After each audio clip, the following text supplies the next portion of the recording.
Dan cara untuk menebus itu semua bagaimana? Dalam arti supaya kita itu nggak merasa terlalu banyak dosa dengan para leluhur.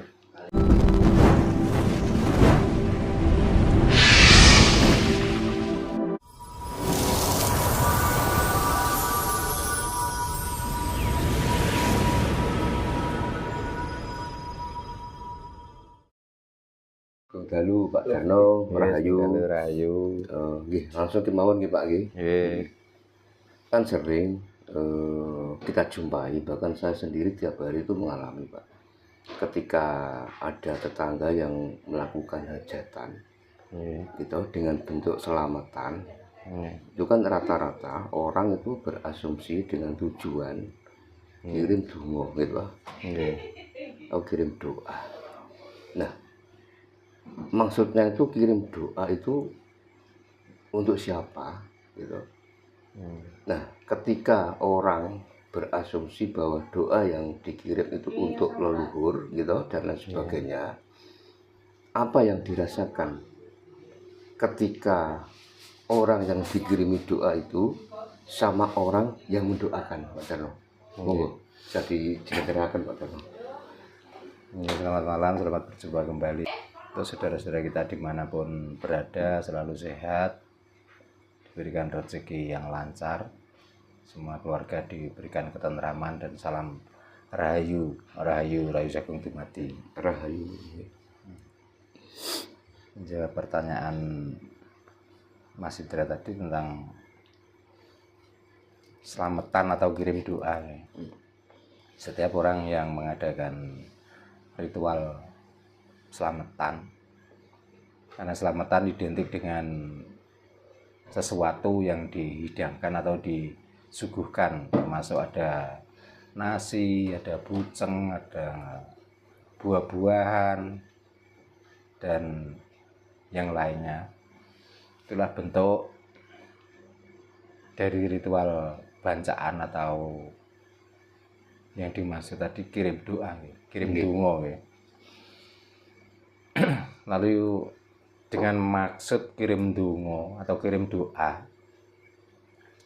itu identik dengan kita mempunyai keluarga yang sudah meninggal, atau kita itu menyambung rasa dengan leluhur dahulu yang sudah lama meninggalkan kita, yang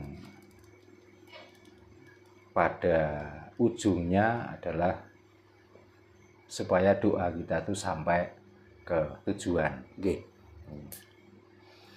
Lalu yang berikutnya, apa yang dirasakan orang yang dikirimi doa dan apa yang dirasakan orang yang mengirim doa? Niku toh nggih pertanyaan. Nggih, Pak.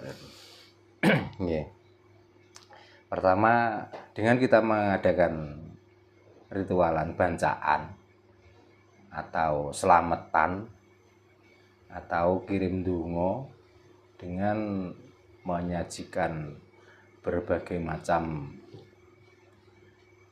sesaji, diantaranya adalah tumpengan, ada yang nasi itu dibuat ini dinamai ini, ada yang nasi diberi warna ini namanya ini dan itu sebenarnya cuman piranti. Piranti itu adalah alat, dan alat itu sesuai dengan makna dari alat itu yang intinya mengingatkan pada kita semua yang masih hidup dan mumpung masih hidup. Contohnya saya ambil satu contoh, nasi uduk atau dikenal dengan nasi gurih.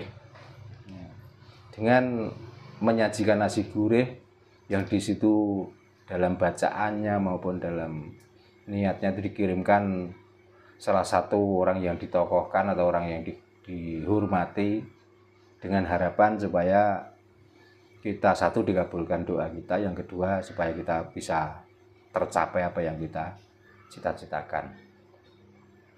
Tapi secara simbolis dari nasi uduk adalah karena gurih. Jadi orang itu nggak tentu dengan makan pedas itu enak, nggak tentu dengan makan manis itu enak. Rata-rata orang yang bisa merasakan nikmat dan bisa merasakan tidak memerlukan lauk pauk dan lain sebagainya itu kebanyakan dari nasi yang gurih. Maka kebanyakan orang yang kirim doa pada leluhur itu membuat sesaji itu dari nasi uduk, baik warna kuning maupun warna putih. Supaya apa? Mengingatkan pada kita semua di dalam perjalanan hidup, di dalam perilaku hidup, di dalam menjalani hidup itu sendiri, marilah kita menyontoh dari sesaji yang kita keluarkan.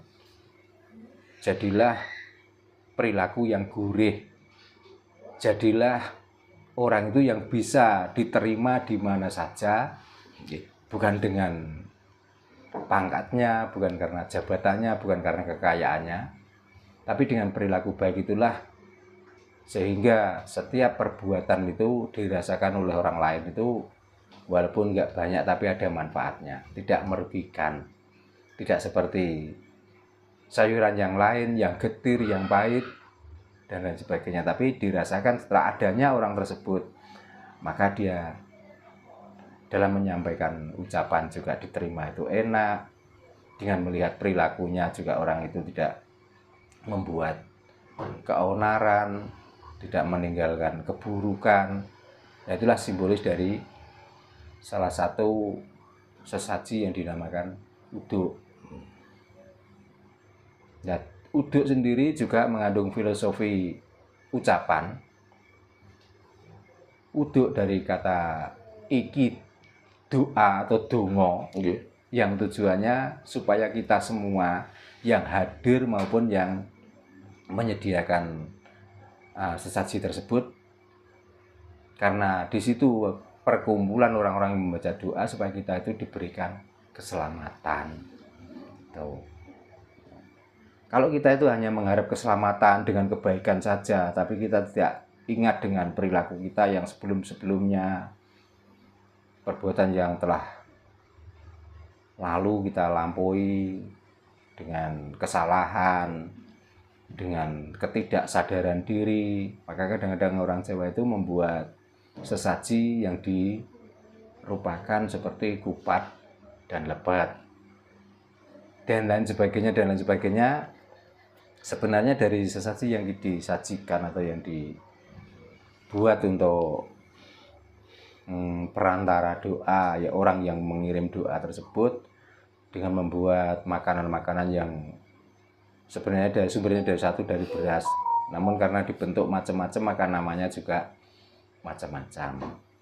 Nah, tinggal kita yang membuat itu apakah sudah paham dengan apa yang dibuat itu dan tujuannya. Lalu orang yang diundang itu sudah paham dengan adanya ini, apakah tersentuh hatinya? Oh iya, kalau begitu saya itu masih banyak, kalau basa Jawa kaken luput, kaken dosa. Makanya ada kupat dan lebat. Karena kita itu kadang-kadang dengan kesibukan pekerjaan kita, dengan kesibukan keseharian kita, sehingga kita itu nggak sadar pagi, siang, malam, petang, malam kita tuh sibuk dengan urusan dunia, tapi kita lupa dengan kesehatan kita, sehingga harta tertumpuk, kesehatan kita itu terganggu. Setelah kita sakit, apa yang kita dapatkan? Larinya untuk mengobati badannya sendiri. Nah, itu yang dimaksud dari kupat adalah supaya kita tuh ingat kiblat. Kiblat itu artinya waktu. Jadi kita tuh harus tahu dengan waktu dan harus pandai memanfaatkan waktu, dalam arti bukan karena sekarang masih hidup maka nggak peduli pagi, siang, sore, petang kita kerja terus, enggak. Cara berpikir kita ya karena besok masih ada siang, kalau hari ini nggak selesai ya kita istirahatkan badan kita untuk kita lanjutkan besok, supaya apa? Dua-duanya imbang gitu. Itulah secara simbolis dari yang dimaksud bancaan atau selamatan atau metode untuk mengadakan kirim donga. Terus yang berikutnya tentang tadi yang ditanyakan, bagaimana reaksi atau rasanya orang yang dikirim doa. Betul. Dan orang yang mengirim doa. Nggih. Lah kita terus pengen tahu merasakan apa yang kita kirim doa. Apakah kita sudah bisa mencapai atau sudah bisa menembus dimensi orang yang dikirim doa, yang artinya leluhur kita yang sudah meninggalkan kita telah lama. Kan itu hanya sebuah cara kita bersyukur atau kita tuh mengingat leluhur-leluhur kita yang masa hidupnya waktu kita kecil kita dirawat sehingga kita besar dibiayai sampai ditinggalkannya, dia meninggalkan sesuatu, warisan, tanah, rumah dan lain sebagainya, kita yang menikmati. Kan hanya tanda syukur saja. Nah, tentang roh yang dikirimi itu bagaimana rasanya? Karena saya masih di alam dunia dan di alam kasar.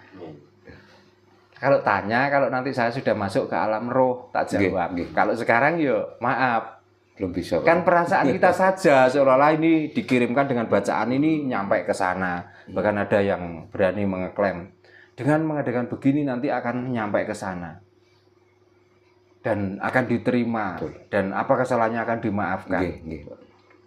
Itu cuma halusinasi kita saja. Tapi kan yang paling penting adalah kita itu sudah berbuat baik dan menunjukkan bahwa inilah tanda bukti saya ke leluhur untuk mengenang jasa-jasanya. Buktinya begini, orang yang mempunyai keturunan tanpa mengenal doa, tanpa mengenal cara dan lain sebagainya, ya, dan di situ tidak mengadakan bancaan, tidak mengadakan selamatan, tidak pernah mengadakan kirim doa, apakah leluhurnya juga pulang menuntut? Nyatanya juga enggak toh? Enggak.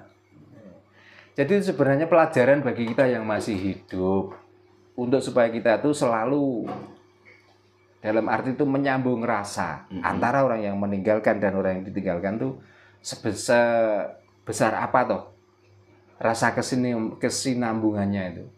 Terus kalau sudah mati karena waktu hidup mungkin kita tuh lalai atau lupa untuk memuliakan, merawat dan memberikan makanan kesukaannya.